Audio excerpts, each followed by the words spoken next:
Boa noite, pessoal. Tudo bem? Bom, espero que vocês estejam bem. Na aula passada nós estávamos falando do tema emoções e sentimentos. Então, nós definimos bem claramente o que são as emoções, quais são as características das emoções. Depois nós definimos o que são os sentimentos e quais são as características dos sentimentos.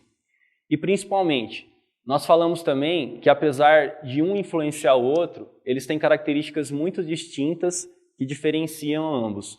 Por exemplo, enquanto as emoções são acompanhadas de reações físicas e acontecem mais num plano inconsciente, né, em que envolve expressões faciais, expressões corporais, e que sempre a gente está presente num contexto, e que as respostas são públicas e passageiras, os sentimentos não. Os sentimentos são construídos, ocorrem num plano mais consciente através das nossas experiências, das relações que a gente teve com o ambiente, com as pessoas. Então ocorrem num plano mais consciente, né? E principalmente são privados e duradouros, ou seja, as pessoas só têm acesso ao que a gente sente se a gente verbalizar. E mesmo assim a verbalização está sujeita a distorções, né, que podem ser empregadas aí na verbalização. Então, as emoções e os sentimentos, apesar de constituírem um processo em que um influencia o outro, né, e que eles caminham juntos, eles têm características muito distintas e é importante a gente frisar isso. Fundamental, então, enquanto as emoções são públicas e passageiras, dirigidas por meio e acompanham reações físicas, reações corporais, como as expressões faciais, e tem aqueles 6 componentes lá que a gente abordou na aula passada, os sentimentos eles são privados, duradouros e estáveis e construídos através das nossas relações. E principalmente ocorre mais num plano então privado, em que as pessoas só têm acesso ao que a gente sente se a gente verbalizar, certo? Então, pessoal, dando continuidade ao tema emoções, vou falar um pouquinho para vocês de 2 papéis fundamentais das emoções. Vamos lá então. A função biológica das emoções é, então, dupla, ou seja, pelo menos 2 funções biológicas.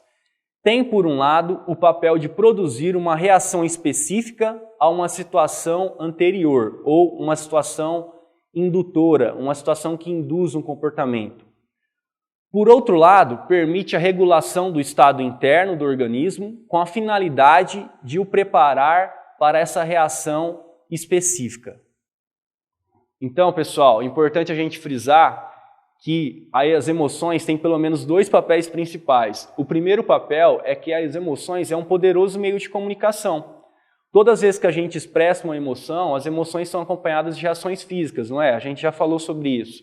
Então, quando as emoções vêm acompanhadas de reações físicas, a gente acaba comunicando com as pessoas, comunicando com o ambiente, aquele estado emocional pelo qual eu estou passando, fazendo com que algumas pessoas possam se aproximar de mim para perguntar como que eu estou se sentindo, ou mesmo simplesmente para demonstrar, né, o meu comportamento em relação a alguma situação que está ocorrendo ou que pode ocorrer.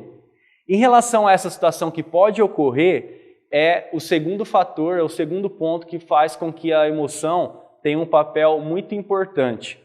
Porque, além então dela ser um poderoso meio de comunicação, as emoções elas preparam o organismo para uma possível situação que ainda irá ocorrer. Então a gente pode dizer que a emoção tem um efeito de contribuir para a nossa adaptação ao ambiente. Por exemplo, quando a gente sente medo, a situação ainda não aconteceu, porém a gente já está preparado para uma situação que pode ocorrer, né? Por exemplo, a gente pode estar passando na rua, está dirigindo o nosso carro e a gente se defronta com uma situação, um acidente de trânsito na nossa frente. A primeira reação que a gente tem é o quê? Parar o nosso veículo, né, e buscar, né, primeiramente a nossa proteção, mesmo que de maneira inconsciente algumas ações ocorrem. Então, as emoções é um poderoso meio de comunicação, como por exemplo através das expressões faciais, e ela prepara o organismo então para uma situação que ainda não ocorreu, mas que ainda vai ocorrer, como por exemplo quando a gente sente medo. A situação não ocorreu, porém a gente está preparado, né, e pode se prevenir por uma possível situação de perigo ou de risco, por exemplo. Isso está ligado a características da sobrevivência do indivíduo e ocorre mais num plano inconsciente né, e diz respeito àquelas emoções universais e inatas que a gente já traz da nossa herança genética. Beleza, pessoal? Vamos caminhar um pouco mais, então. O que são os afetos? Existe ainda um terceiro conceito. Nós falamos num primeiro, então, emoções, um segundo, sentimentos, e o terceiro, que é o afeto, que a gente vai abordar agora. Este é bastante utilizado e empregue ao longo da nossa vida e cotidiano, podendo ser empiricamente sinônimo de emoção ou sentimento. Erradamente, no entanto. Ou seja, apesar de ser sinônimo de emoção e sentimento, não é emoção ou sentimento e não deve ser confundido com os mesmos. Então, o que é o afeto? O afeto é a sensação imediata e subjetiva que temos em relação a um objeto, pessoa ou uma situação específica. Logo, os afetos estão associados às emoções e sentimentos, mas não se confundem com esses. Pessoal, então é fundamental a gente observar que os afetos, apesar de eles serem gerados, também influenciados por emoções e sentimentos, é algo que acontece através de uma sensação imediata e fundamental. Não existe afeto sem expressar o meu afeto. E os afetos podem ser positivos ou negativos, né? Por exemplo, dois afetos básicos que a gente tem, que são opostos, amor e ódio.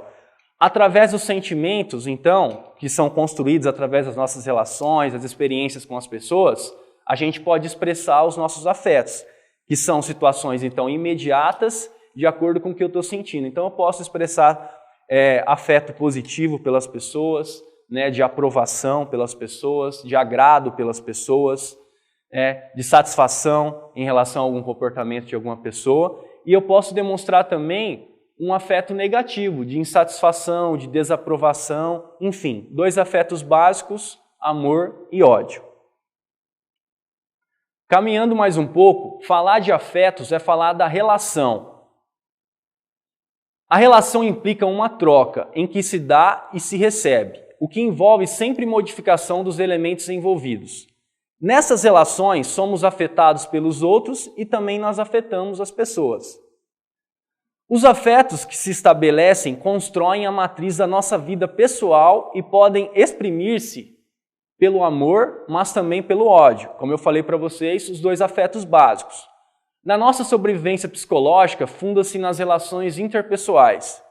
Bom, fundamental então a gente observar que os afetos, apesar de serem influenciados pelas emoções e sentimentos, eles também têm suas características, né, individuais. Por exemplo, eles ocorrem de maneira imediata e num plano subjetivo, em que eu posso expressar então afeto positivo ou afeto negativo pelas pessoas ou por alguma situação que ocorreu. Os afetos, então, é fundamental para a nossa sobrevivência, para construir relacionamentos saudáveis com as pessoas e assim a gente ter cada vez mais uma melhor qualidade de vida. Porque não é possível a gente ter qualidade de vida se a gente não ter relacionamentos saudáveis, duradouros e construídos de uma maneira que leve em consideração os sentimentos e os afetos. Fundamental, os afetos eles são verbalizados. Bom, pessoal, lembrando então que hoje nós tratamos de emoção, sentimentos e afetos. Eu falei basicamente para vocês o que a gente trabalhou na aula passada. A gente diferenciou claramente o que são as emoções e o que são os sentimentos. E falamos então da importância da vida afetiva para a nossa sobrevivência, para a nossa qualidade de vida e para a construção de relacionamentos saudáveis com as pessoas. Pessoal, não esqueçam, vocês precisam entrar no site, não basta só vocês assistirem aula, vocês precisam participar dos fóruns, com dúvidas, sugestões. Vocês podem, por exemplo, pesquisar coisas na internet, pesquisar em sites que têm artigos científicos, copiar e colar o link lá para o pessoal, compartilhar o que vocês têm também em relação ao tema que a gente estiver abordando. Então, pessoal, boa noite e até a próxima aula.